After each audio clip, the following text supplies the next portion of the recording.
I believe in like creating images or creating objects that can hold, like, can the images or objects hold emptiness? You know, can they hold thinking? Can they hold emotion?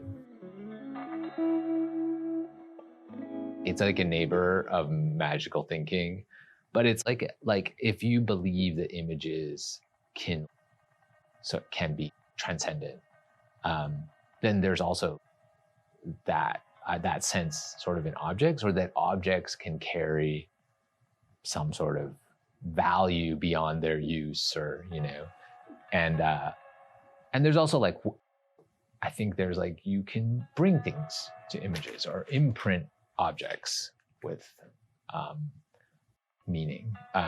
And yeah, I mean, I think it's something in the studio, this pencil, you know, has just been around. It's been around, like it went to college with me without me knowing. It went to grad school with me without me knowing. It ended up in a box, and it doesn't like end up in like a storage container or deep. It's always like right on the surface. Like it's in a cup, or it'll be in my apron at the studio. I mean, I've never done therapy, but I say therapy because it feels like you like talk through stuff, you vocalize things. And I think creativity, I think the way I work, for me, drawing is that way. I've said in the past, you draw the things to get them out of the way. They're not the things themselves, they're just the things in the way of the thing. And that's like, I feel like that feels like something someone who is like rooted in therapy would understand. You speak the things out loud. You put them in the room, and then you can get past them. And drawing is so much like that. Like, what are you gonna draw? It's like, just draw.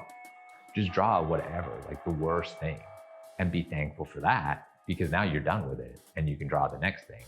And theoretically, they don't just get worse and worse and worse.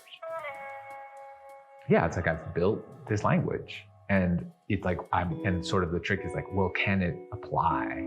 You know, like you have this like projector, and you're like turning it, and it's like, oh, it's like projects onto everything, and it changes. You know, it becomes legible, it becomes illegible. It learns, it like reconfigures itself, you know? And I think that, you know, I think there's so, you know, it's like, oh, you create a language, it's like, oh yeah, like you draw this guy, so the guy can be on anything, like put the guy, and it's not like that. It's more like, it's like this, it's like a way of thinking, as well as it's like a way of learning.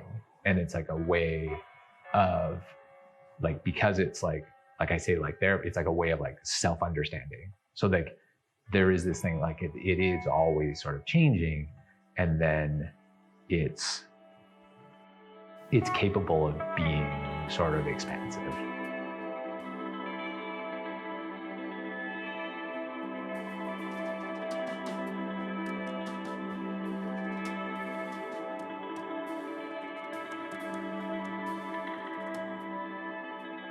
Like the project Revolt, it was more like I sort of took a step back and thought about if I believe that objects or images can carry meaning or emotion, well, that's my goal.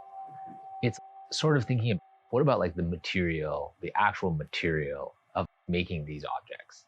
So can I just sort of over-invest objects with a personal history? Sort of like you would if you were making a sculpture or building some, a tree house out of memories type of thing, right?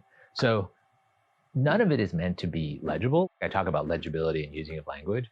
Sometimes it's also just, for me, it's like using sort of something deeply personal and seeing like what it sort of creates, what it like generates when you bring it out into the world. Like, that the simplicity of it, that there is a sort of, that the fastest thing in looking at something I do would be sort of like that, oh, he did that, you know? Like, it's like, that. And then ideally, it's like, oh, and it, you know, like that the sailboat is like, oh, it looks like a sailboat. Oh, the bottom of the hull, that's not a keel, that's a nose, that's a face. It's his face. Oh, so there's something very quick that happens. But ideally then you go like, oh, this is like a logo for about creative voyage. This is about like a little journey. This is about a wandering mind, right? And that's the part that you hope is sort of like that second part is sort of like it's sort of expansive.